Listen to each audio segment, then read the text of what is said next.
उधर देवता के राजा इंद्र बरसात करते करते थक गया, लास्ट में समझ गया कि मेरा गलती था, भगवान श्री कृष्ण से क्षमा मांगे, भगवान माफ कर दिए। माफ करने के बाद जब गोवर्धन धरती पर गिरा तो गोवर्धन ने भी भगवान को प्रणाम किया, कृष्ण जी को। मैया ये तो उंगली का कहानी था, आप लोग समझ गए।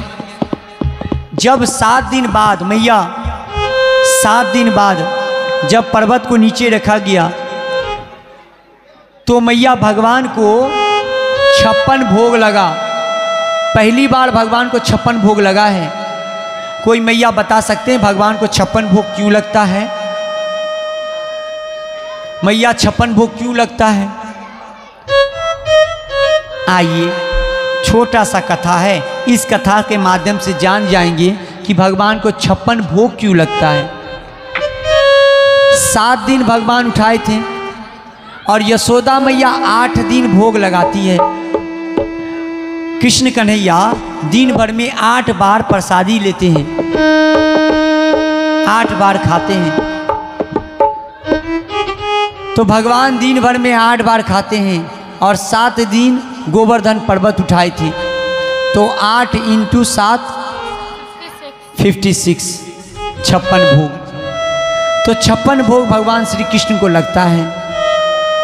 अच्छा मैया एक बात बताई तो, भगवान गोवर्धन पर्वत को क्यों बोले कि इनका पूजा करना चाहिए?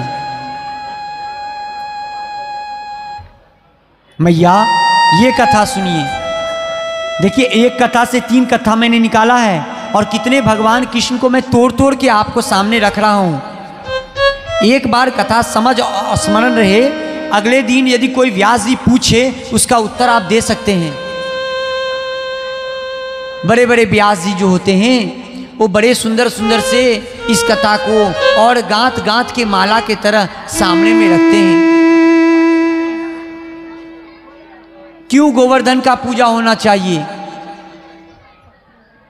कोई मैया बताएंगे क्यों गोवर्धन का पूजा होना चाहिए? क्यों करवाएं गोवर्धन का पूजा? तब कथा सुनिए। चले जाइए रामा अवतार में। भगवान राम सेतु बना रहे थे और राम सेतु बनाने के लिए क्या चाहिए? सेतु बनाने के लिए क्या चाहिए? पहाड़ का टुकड़ा, बड़ा बड़ा पत्थर, यही ना? वो कहाँ से आएगा? कहीं पहाड़ी एरिया से ही तो उठा के लाया जाएगा। उठाएगा कौन? वीर बजरंगबली। अब वीर बजरंगबली यहाँ आए हैं, बड़ा सा पहाड़ चट्टान उठाए हुए। उस चट्टान का नाम था गोवर्धन पर्वत। कहाँ से लेके आ रहे हैं? वो कैलाश से और पीछे से वो चट्टान को उठा के लिए आ रहे हैं, लिए आ रहे हैं। भगवान राम मैसेज दिए कि हनुमान, राम सेतु का निर्माण हो चुका है, तुम जहां भी हो आ जाओ। हो गया, राम सेतु बन गया है, तुम आ जाओ। बोले मैं आ तो जाऊं, लेकिन ये जो गोवर्धन पर्वत को मैं उठाए हुए लेके आ रहा हूं, इसे कहाँ रखूं? तो भगवान राम बोले इसे वृंदावन धाम में रख दो। बोले ठीक है प्रभु। वो वृंदावन धाम में हनुमान जी रख दिए। आज जब रख के हनुमान जी जाने लगे तो गोवर्धन पर्वत कहते हैं किनको? राम जी को, कि हे राम, मैं क्या आपके काम नहीं आऊंगा? तो राम कहते हैं तुम मेरे काम आओगे, बस अभी तुम वहीं पर ही भगवान का नाम जाप करते रहो, मेरे याद में रहो।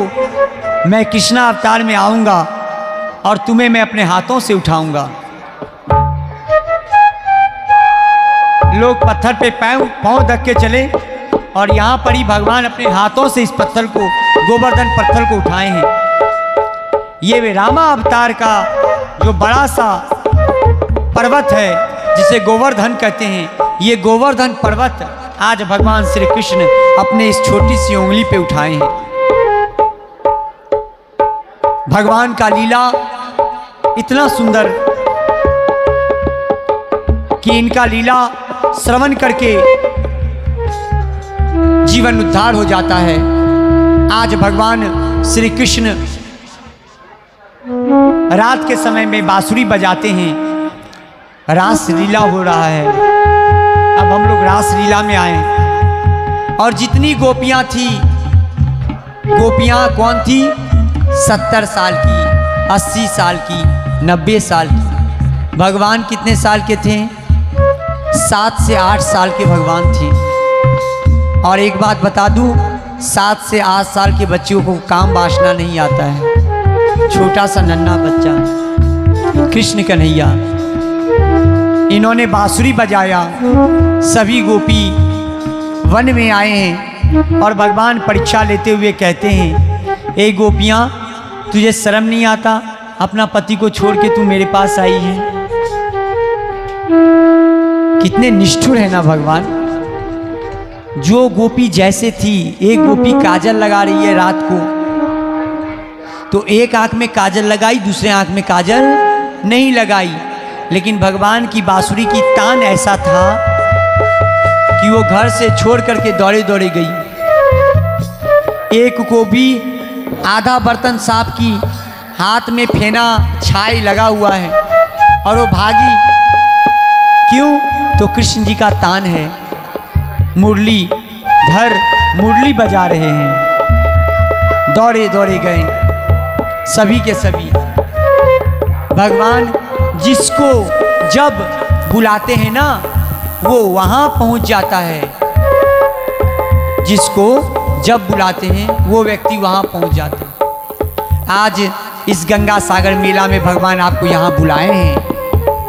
ये मत सोच बैठिएगा कि आप खुद आए हैं। एक भक्त आते हैं, मैं देखता हूँ, अभी भी हैं, यहीं पर ही हैं। वो प्रत्येक दिन आकर के भागवत कथा स्मरण करते हैं। यहाँ व्यासपीठ से बैठे बैठे मैं ये भी देखता हूँ कि ये चेहरा वही है या अलग है।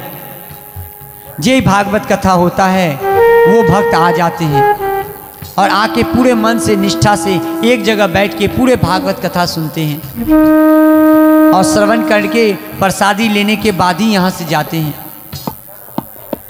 आज रासलीला में सभी नाचती हैं। माता पार्वती का सब पहले पूजा की और माता पार्वती से प्रार्थना करती हैं कि मेरे पति कृष्ण भगवान हो। मैया पार्वती सबका मनोकामना पूर्ण हो, ऐसा आशीर्वाद देते हैं। आज जितने गोपियां हैं सब चाहते हैं कृष्ण मेरे साथ नाचें। इस रास लीला में जितनी गोपियां हैं उतने कृष्ण जी अपना रूप बदल लिए और रूप ऐसा कि हर गोपी के साथ कृष्ण जी नाच रहे हैं। ये सुंदर नाच देख करके ब्रह्मा जी को बड़ा आश्चर्य लगा कि जितने गोपियां हैं इतने ब्रह्मा जी देख रहे हैं कि भगवान नाच रहे हैं। अरिष्टासुर और केसकी का भगवान इसके बाद वध किए। शंखचूड़ा राक्षस जो कंस ने भेजा, फिर भगवान उसका भी वध किए। अक्रूर जी का वज्र यात्रा यहाँ पर शुरू हुआ है। अब अक्रूर जी वज्र यात्रा करने के लिए यहाँ आए हैं। कंस के अनुसार से यहाँ पर ही अक्रूर जी आते हैं कृष्ण जी को लेने के लिए और कृष्ण जी को लेकर के ये जाने लगते हैं। जितनी गोपियाँ हैं वो गोपियाँ घेर लेती हैं। किसको घेरते हैं गोपियाँ? तो यहाँ गोपी का एक सुंदर सा गोपी गीत है। जब गोपी कृष्ण कन्हैया के रथ को घेर लेते हैं, सभी गोपी आके रोने लगते हैं। कहते हैं कृष्ण तुम ना जाओ, हमें छोड़ के तुम ना जाओ। ये नंदगांव, ये कदम का वृक्ष, ये यमुना का पानी सब तेरे याद में रो रहा है कृष्ण, हमें छोड़ के मत जाओ। सभी गोपी कृष्ण भगवान के रथ को घेरे हुए जय कम